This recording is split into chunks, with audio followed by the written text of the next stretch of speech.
이 질문 피하지 않았습니다. 대통령이 아직 결정 못했다고 말한 이유 들어보시죠. 네, 서울신문 김진아 기자님. 네, 질문 기회 주셔서 감사합니다. 서울신문 김진아 기자입니다.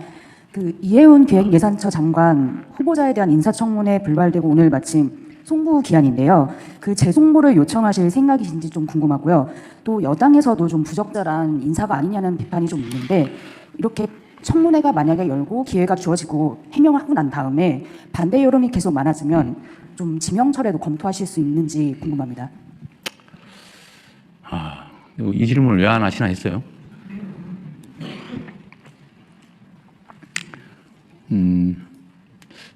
참 어렵습니다. 제가 지금 어려운 일이 두 가지인데 뭐 좀 이따 얘기하시겠지만 검찰 개혁에 관한 논란, 또 소위 탕평 인사에 관한 이해운 지명자에 관한 문제, 이거 정말 어려운 주제 중에 하나입니다. 직설적으로 얘기를 하면 이해훈 지명자에 대해서 어떻게 할지 아직 결정은 못했어요. 근데 아쉬운 거는 본인의 이야기를 공개적으로 들어볼 기회를 갖고 그 청문 과정을 본 우리 국민들의 좀 판단을 제가 들어보고 좀 그렇게 판단하고 싶었는데, 결정하고 싶었는데 그 기회마저 봉쇄돼서 본인도 아시겠지만 저도 참 아쉽습니다. 문제가 있어 보이긴 해요. 그리고 우리 국민들께서도 문제 의식을 가지시는 부분도 있습니다. 그리고 뭐 저로서도 아쉽기도 하죠. 그러나 그에 대해서 본인의 해명도 또 들어봐야 되는 거 아닌가요? 그게 공정하죠. 그리고 저는 이제 재판을 많이 참여하면서 평생 살아온 사람이라 우리 의뢰인 쪽 얘기를 제가 잘 정리를 해가지고 이제 판사를 설득하는 일을 평생을 해왔잖아요. 직업으로. 이 원고 측 유능한 대리인이 써놓은 걸 읽어보면요, 100% 그 사람 말이 맞아요. 그런데 피고 측이 써놓은, 유능한 변호사가 써놓은 주장을 잘 읽어보면 100% 맞아요. 그래서 두 사람 얘기를 다 들어보면 판단이 좀 서요. 양쌍방 얘기를. 그래서 재판제도가 원래 공적 방어가 중요해요.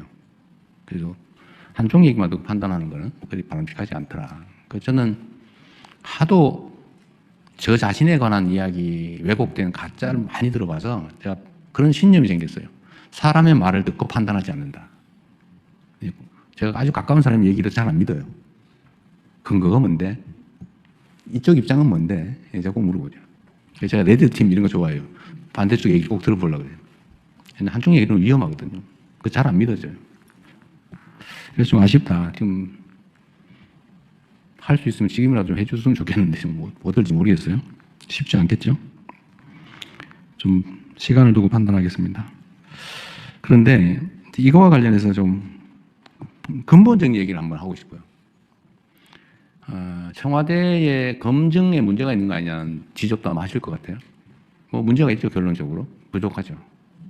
근데 그분이 뭐 진짜인지 아닌지 뭐 가려봐야 되겠지만 보좌관한테 갑질을 했는지 안 했는지 우리가 어떻게 합니까?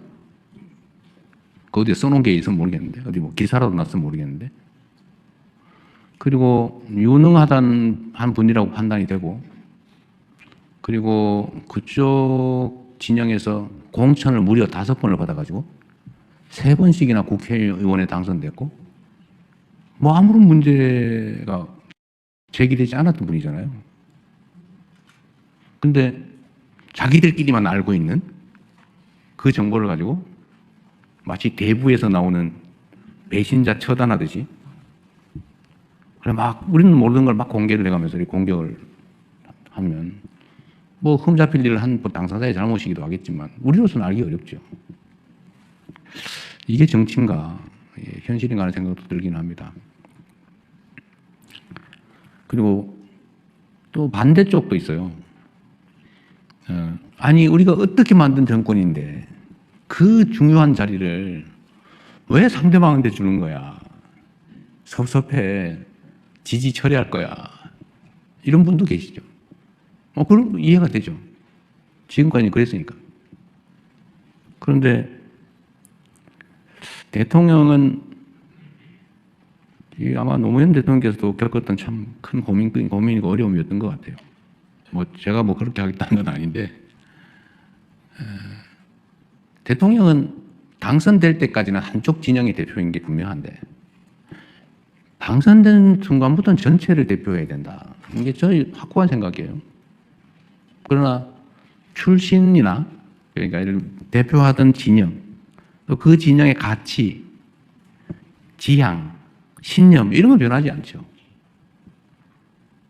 예를 들면 칼 쓰는 민족, 종족하고 활 쓰는 종족이 싸워서 칼 쓰는 종족이 이겼다고 해도 모두가 칼만 써 이렇게 할 수는 없잖아요. 필요하면 활도 쓰고 칼도 쓰고 창도 쓰고 그러는 거죠. 그래서 이 기본을 잃지 않되 모두가 함께 갈 수 있는 길을 최대한 찾아보자. 제가 강요 임명이나 우리 청와대 참모들을 꾸리는데 압도적 다수는 우리의 생각과 가치, 지향을 함께하는 같은 색깔의 같은 진영의 사람이잖아요. 그렇게만 하면 어떡해요? 그래서 이제는 우리가 휘둘리지 않을 정도가 됐으니까 우리가 다른 의견도 좀 반영도 좀 하고, 특히 경제 분야는 소위 보수적 가치가 또 보수적 질서가 또 중요한 측면도 있고, 그래서 우리가 좀 점검을 해가면서 가자. 다양한 사람들의 목소리도 좀 듣자. 그리고 통합이라고 말만 하는데 실제로 좀 기회를 같이 조금이라도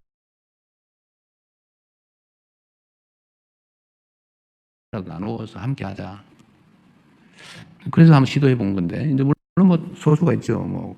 다른 장관도 계시고, 다른 위원장도 계시고, 참모들도 있고 하긴 한데, 이번 이혜훈 장관 지명자 문제에는 이렇게 극렬하게 저항에 부딪힐 줄은 몰랐습니다. 이 정도일 줄은 몰랐어요. 어렵습니다. 어려운데, 하여튼, 우리 국민 여러분께서도, 이해해 주시라는 말씀을 드리기는 어려운데, 이런 필요성이 있다는 점에 대해서 일부 용인은 해 주시길 바랍니다.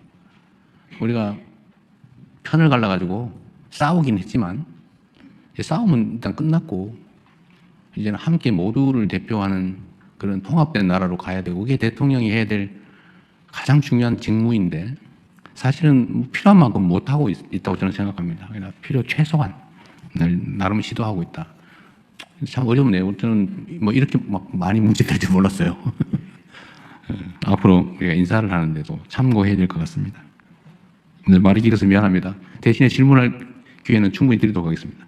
야당이 막을 게 아니라 청문회로 판단해야 한다고 보신다면 좋아요로 알려주세요.